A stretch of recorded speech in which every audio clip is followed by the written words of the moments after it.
Hello everyone, and in this video we're going to begin to explore how to achieve perfect marks for Section B of Paper 1, the AQA English Literature AS examinations. So let's look at the structure of your course. So if you remember, this is an examination which has two sections in this paper.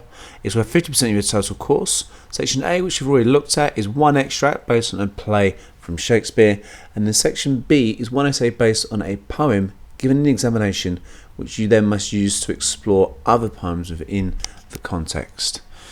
So let's think now about how you plan your response and how you write it. So please pause this video, note down or discuss your answers, and when you're ready, press play to resume. So looking at the mark scheme, it's a question that's worth 25 marks. You get 7 marks for your ability to write a coherent argument, which includes sophisticated use of terminology, and as I've said already, it has an essay which is structured with your points in mind throughout. You then get 6 marks for your ability to analyse how form, structure and language support your overall argument, using that perceptively. 6 of these marks are given for your use of context. Remember, context can be within the text itself, social, historical as well. 3 of your marks are then given to you for your use of connections between texts and other texts.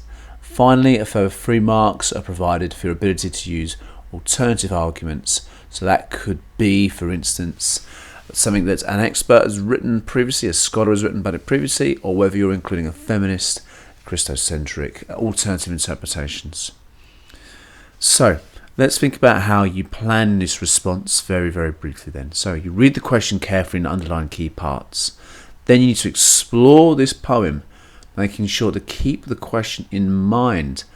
What is your simplified answer? And this will form the basis of your debate.